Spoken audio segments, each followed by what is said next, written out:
Assalamualaikum warahmatullahi wabarakatuh.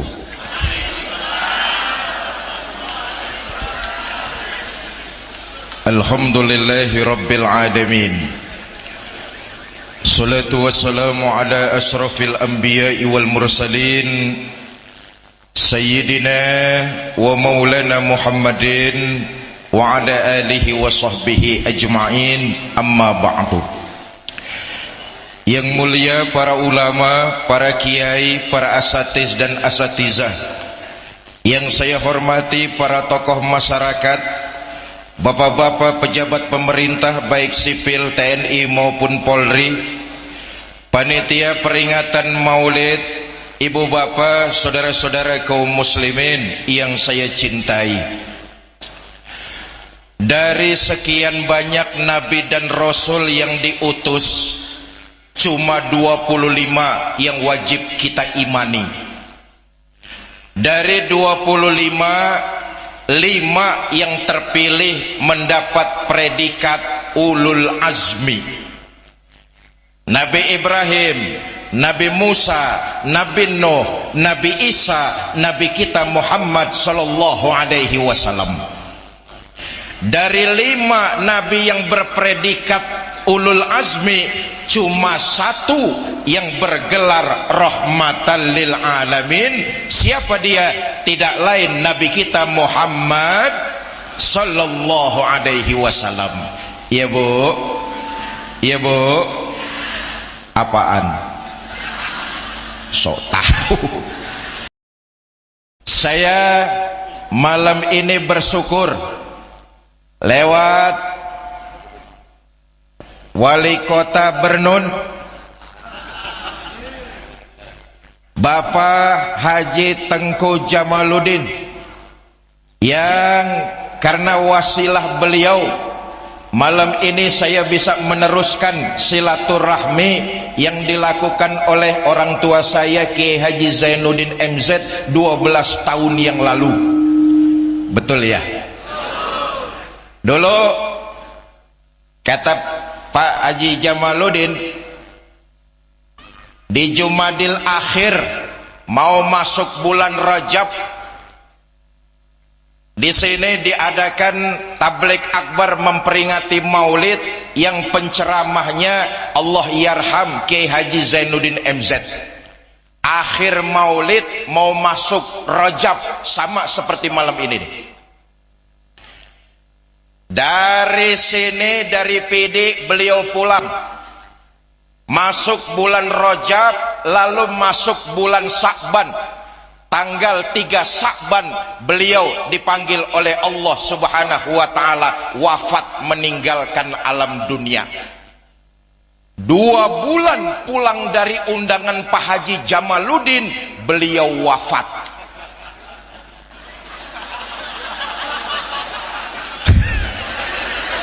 Makanya saya ngeri-ngeri sedap pidato di sini.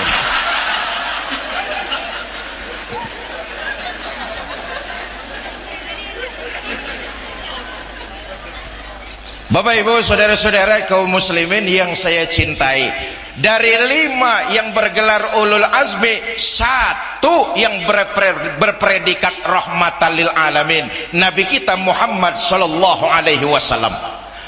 Allah menjelaskan dalam Quran, wa ma kana Allah yu'adzibahum wa anta fihim.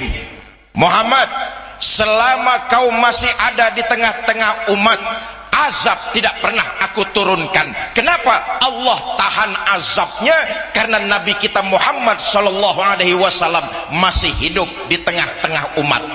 Inilah yang membedakan Nabi Muhammad dengan para rasul dan nabi-nabi lainnya. Sejarah mencatat Nabi Yahya diutus menyampaikan agama, umatnya menentang, mereka semua dihantam dengan azab sambaran halilintar, mati.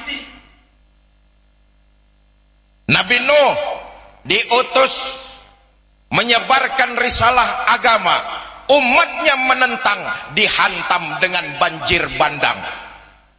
Nabi Musa diutus menyampaikan tauhid, umatnya membangkang, sebagian ditenggelamkan di Laut Merah, dan sebagian lagi dikutuk jadi monyet. Bu, orang PD tahu monyet? Ya taunya jangan ngeliatin saya lah. Berbeda dengan junjungan kita baginda Nabi besar Muhammad sallallahu alaihi wasallam. Bagaimanapun kurang ajarnya umat menentang dakwah Nabi, Allah enggak turunkan azab. Kenapa? Nabi kita rahmatan lil. Ayo kita lihat orang-orang kafir Quraisy bagaimana sangat kurang ajarnya menentang kebenaran yang disampaikan oleh baginda Nabi. Saudara, ketika dakwah di Mekah sudah tidak lagi kondusif, Nabi pindah dakwah ke daerah Taif. Sampai kota Taif, Nabi bukan disambut tapi disambit. Allahumma shalli wa sallim wa barik alaih. Khatamun Nabiyyin, Sayyidul Mursalin, penghulu para nabi dan rasul. Dakwah ke kota Taif bukan disambut tapi disambit. Berdarah kakinya yang mulia, menghindar Nabi ke kebun anggur. Turun malaikat Jibril menawarkan bantuan. Muhammad, innallaha amarani an uti'ak. Muhammad, Allah memerintahkan kepadaku untuk patuh apa komando kamu. Kalau tadi dakwahmu di kota Taif disambitin sama mereka, sekarang juga saya angkat Jabal Uhud, saya timpakan kepada mereka biar mati semua. Bagaimana Muhammad? Kata baginda Nabi, jangan Jibril, jangan. Kamu disambitin, kakimu berdarah-darah. Biarin, ini resiko dari sebuah perjuangan. Perjuangan itu jalannya panjang, nggak mudah seperti membalikkan telapak tangan. Kalau sekarang bapaknya kafir, siapa tahu besok anaknya dapat hidayah masuk Islam. Itulah perjuangan Jibril. Kalau anaknya kafir lagi bagaimana Muhammad? Cucunya. Perjuangan itu panjang, nggak simsalabim. Susah Muhammad, susah. Susah bagaimana Jibril? Anak sih bagaimana bapak? Biasanya kalau bapak kalong, anak kampret. Kalau bapak nyolong, anak nyopet. Ma fil abna, bagaimana bapak begitu anak. Enggak juga Jibril. Sudahlah, saya mau berdoa kepada Allah. Inilah rahmatan lil alamin. Disambitin, kakinya berdarah-darah. Yang nyambitin malah didoakan. Doanya bagus. Allahumma hdi qaumin fa innahum la ya'lamun. Ya Allah, berikan mereka hidayah karena sesungguhnya mereka tidak tahu. Bapak Ibu, saudara-saudara kaum muslimin yang saya cintai, tidak usah kita ragukan lagi betapa cinta dan sayangnya baginda Nabi kepada kita umatnya. Zahir dan batin, dari dunia sampai akhirat, Nabi cinta kepada kita umatnya. Periksalah sejarah, tidak ada seorang pemimpin pun di dunia ini yang cintanya kepada umat dan rakyat dari dunia sampai akhirat kecuali Nabi kita Muhammad sallallahu alaihi wasallam. Apa bukti kecintaan Nabi kepada kita? Pertama,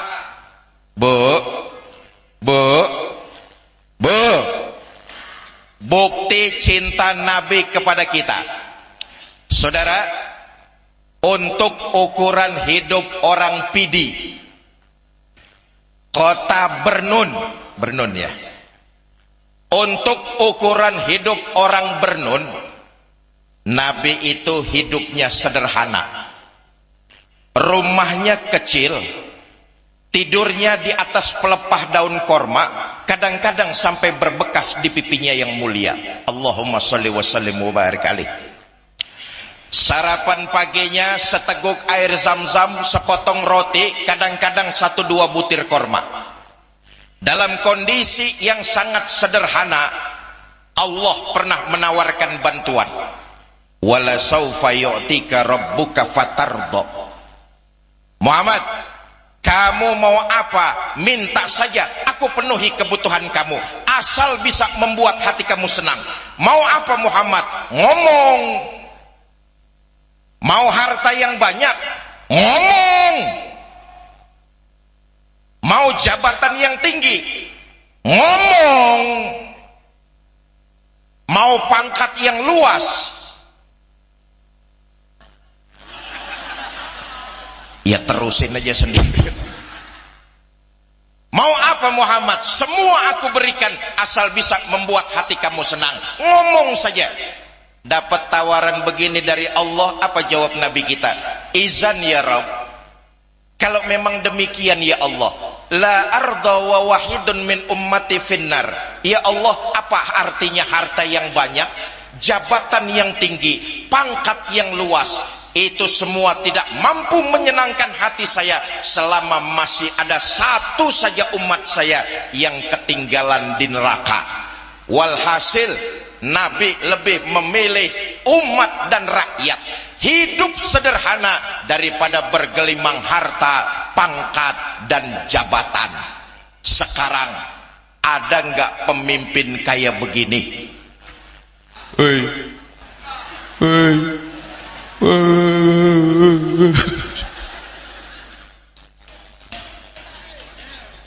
Bapak Ibu saudara-saudara kaum muslimin yang saya cintai, tadi tokoh kita diantaranya Bang Nasir, dan Bang Rafli. Bang Rafli sudah menyampaikan sebaik syair Melayu, luar biasa ajaran agama. Hidup adalah perjuangan.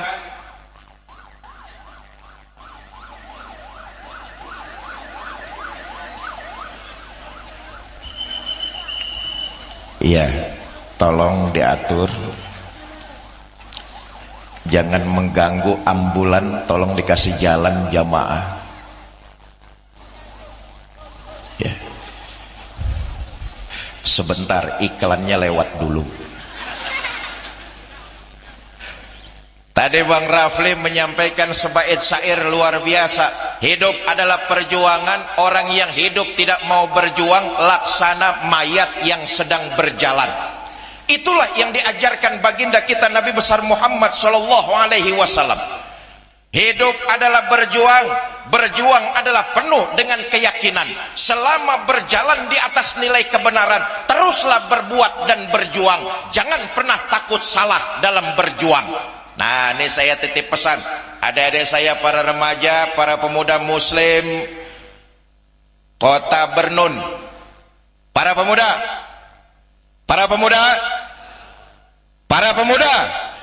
saya titip pesan, hidup adalah perjuangan, dan perjuangan harus disertai dengan keyakinan. Berbuatlah dan berjuanglah di atas dasar keyakinan. Jangan pernah takut salah dalam berbuat kebenaran. Salah dalam berbuat kebenaran masih lebih baik daripada kalian tidak pernah berbuat salah dalam kebenaran. Satu contoh misalnya, saudara baca Quran tapi salah, itu masih lebih baik dalam kebenaran daripada saudara tidak pernah salah karena tidak pernah baca Al-Quran. Saya dong baca Quran nggak pernah salah. Bacanya kapan? Nggak pernah. Karena itu harus disertai dengan keyakinan. Itu yang dicontohkan baginda kita Nabi besar Muhammad sallallahu alaihi wasallam. Nah, begini. Nabi itu diangkat jadi Rasul umurnya 40 tahun. Betul apa tidak?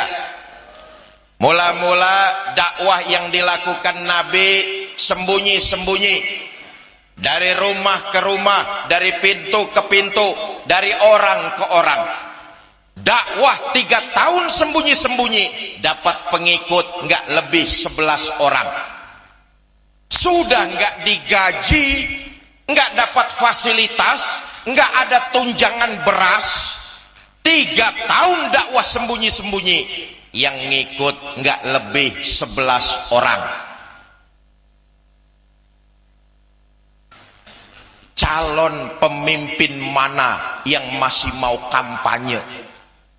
Kalau 3 tahun kampanye, yang milih cuma 11 orang. Hei, bubar. Betul apa tidak? Bikin tim sukses, calon pemimpinnya nggak kepilih, timnya yang pada sukses. Betul. Nabi 3 tahun dakwah sembunyi-sembunyi, yang ngikut nggak lebih 11 orang. Dijalani oleh baginda Nabi dengan hati yang sabar, mengharap ridho Allah Subhanahu wa ta'ala. Inilah perjuangan. Karena itu jangan berharap dalam berjuang bergelar karpet merah, bertaburkan di sisi kiri dan kanannya bunga. Berjuang itu akan datang onak dan duri, aral yang merintangi, karena memang baginda Nabi sudah mencontohkan hal-hal seperti itu. Berjuang pasti akan dihadang oleh rintangan, tantangan, dan masalah. Saudara, Nabi itu dalam berjuang bukan cuma teror mental, teror fisik, tapi Nabi dalam berjuang menebarkan agama Islam mendapat beberapa kali ancaman pembunuhan. Inilah konsekuensi dari perjuangan. Ketika perintah hijrah turun, kabar ini didengar oleh orang-orang kafir Quraisy. Satu malam mereka mengadakan rapat di satu tempat yang disebut Darun Nadwah. Hadir pemuka-pemuka Quraisy. Rapat dipimpin oleh Abu Jahal. Kata Abu Jahal, saudara-saudara, bagaimana ini? Pengikut Muhammad kita teror sudah, kita bantai sudah, kita bunuh pun sudah. Tapi rupanya tiap hari pengikut Muhammad selalu bertambah. Bahkan sekarang sebagian sahabatnya sudah pada hijrah ke Madinah. Ini Islam akan besar di Madinah. Bagaimana cara kita mengatasinya? Dari belakang ada yang jawabin Abu Lahab. Kata Abu Lahab, gua bilang juga apa, Muhammad dari dulu bunuh aja. Kata Abu Jahal, soal ngebunuh sih gampang bro, tapi kan Muhammad nggak keluar dari batu.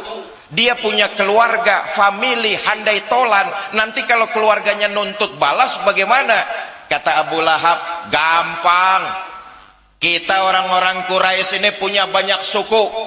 Masing-masing suku punya preman. Preman bahasa sininya apa nih Pak Haji? Geng. Apa? Geng.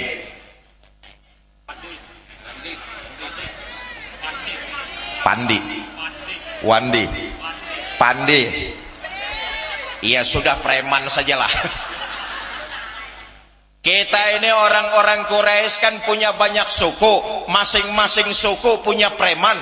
Kumpulkan premannya, rame-rame bunuh Muhammad. Nanti kalau keluarganya nuntut balas, mereka akan berhadapan dengan semua suku yang ada di bangsa Quraisy ini. Kata Abu Jahal, waduh, idenya Abu Lahab bagus juga. Bagaimana saudara-saudara? Setuju? Setuju? Baik, kapan kita bunuh Muhammad? Lagi-lagi Abu Lahab memberikan ide.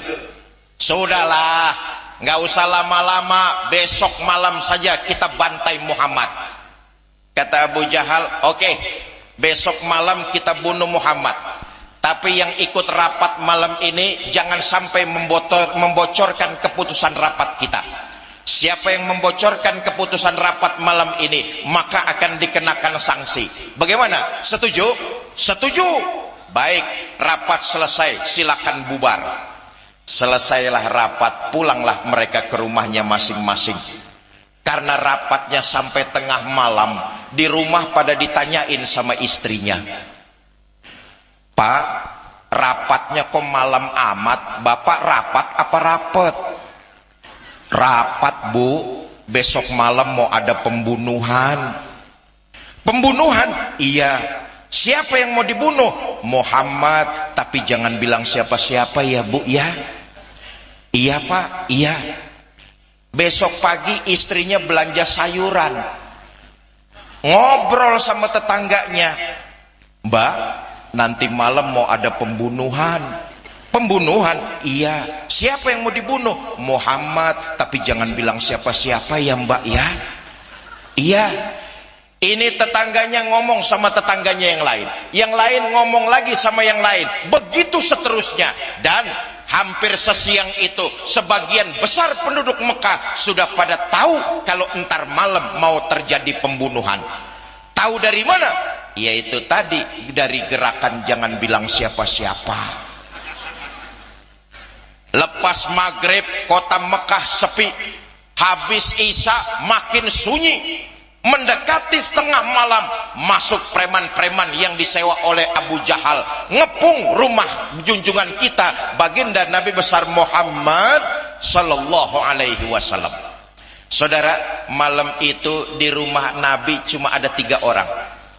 Baginda Nabi Muhammad sallallahu alaihi wasallam, Sayyidina Abu Bakar As-Siddiq radhiyallahu anhu, dan Sayyidina Ali bin Abi Thalib karamallahu wajhah. Nabi ngomong sama Sayyidina Ali, Ali, labbaik ya Rasul, kamu gantikan saya ya. Gantikan apa ya Rasul? Tidur di atas tempat tidur saya. Ya Allah, saudara bisa bayangkan menggantikan tidur pada saat malam rumah dikepung, itu kan taruhannya nyawa. Sama juga gantiin mati. Gantiin mati. Iya, kalau gantiin Jokowi enak. Gantiin mati. Hebatnya Sayyidina Ali ketika itu masih muda belia.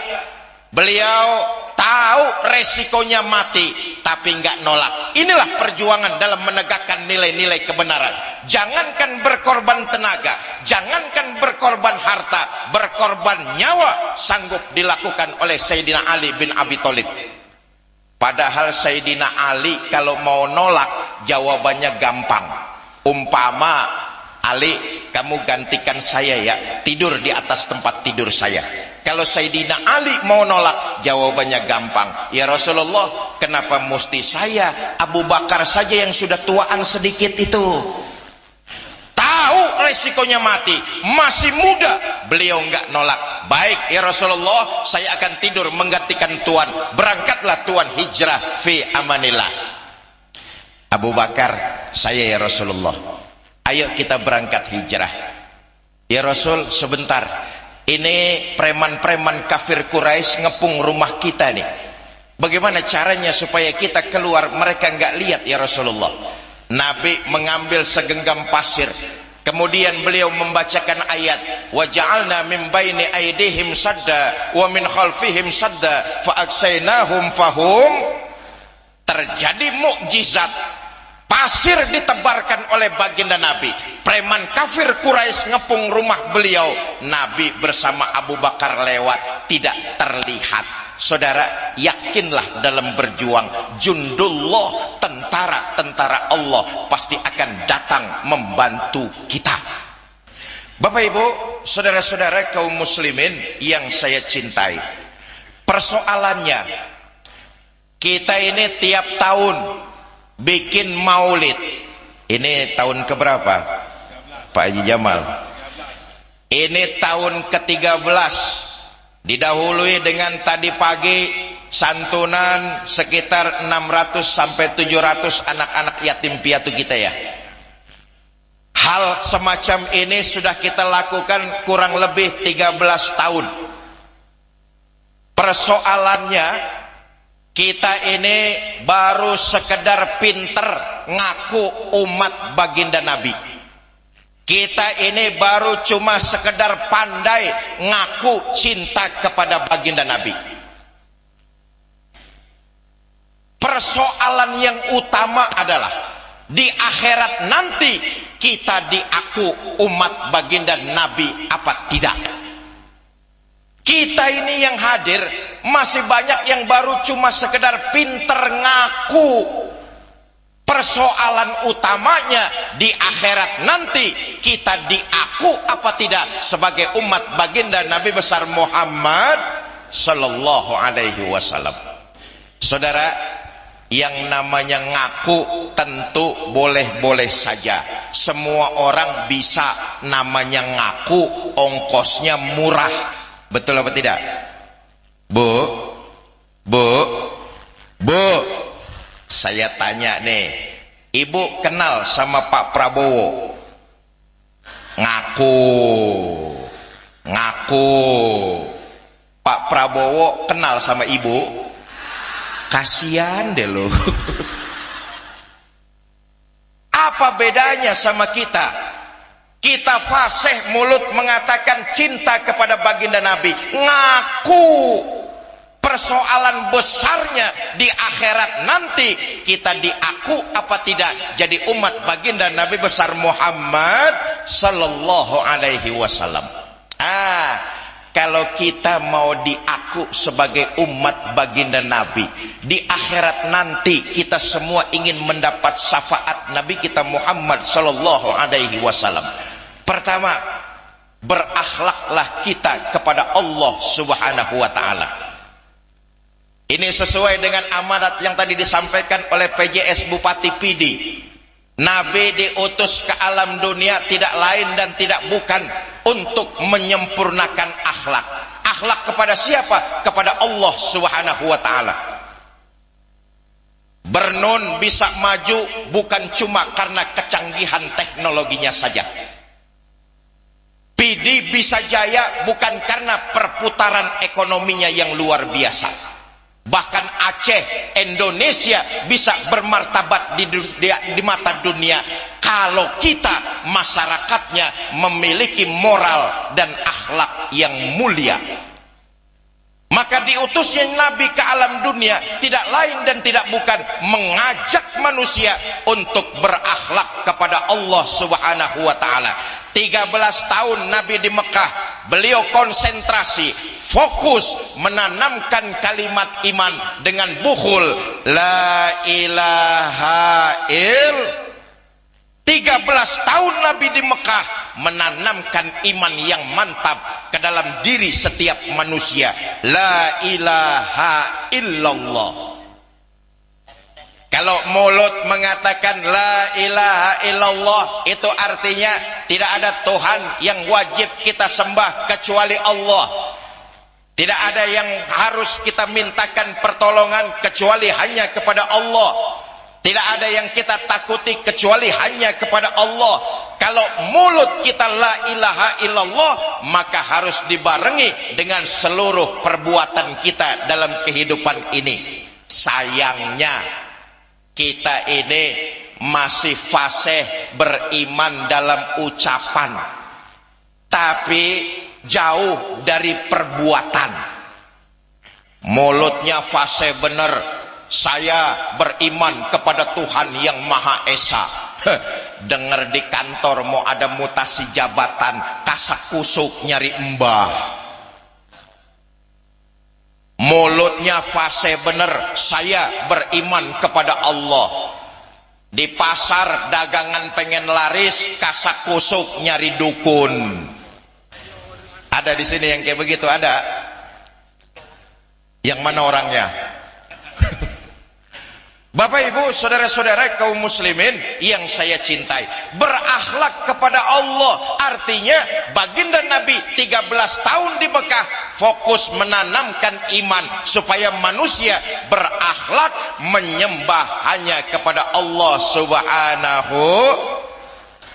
Yang kedua, kalau kita mau diaku umat baginda Nabi nanti di akhirat, maka hidup tidak lain dan tidak bukan memperbanyak amal ibadah untuk bekal kehidupan kita nanti di akhirat.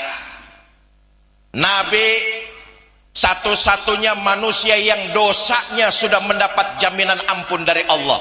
Tapi lewat sejarah kita tahu ibadahnya baginda Nabi makin luar biasa. Manusia satu-satunya yang mendapat jaminan ampun dari dosa adalah Nabi kita Muhammad sallallahu alaihi wasallam. Tapi dalam sejarah kita baca, Nabi kalau ibadah makin luar biasa, khususnya ibadah sholat.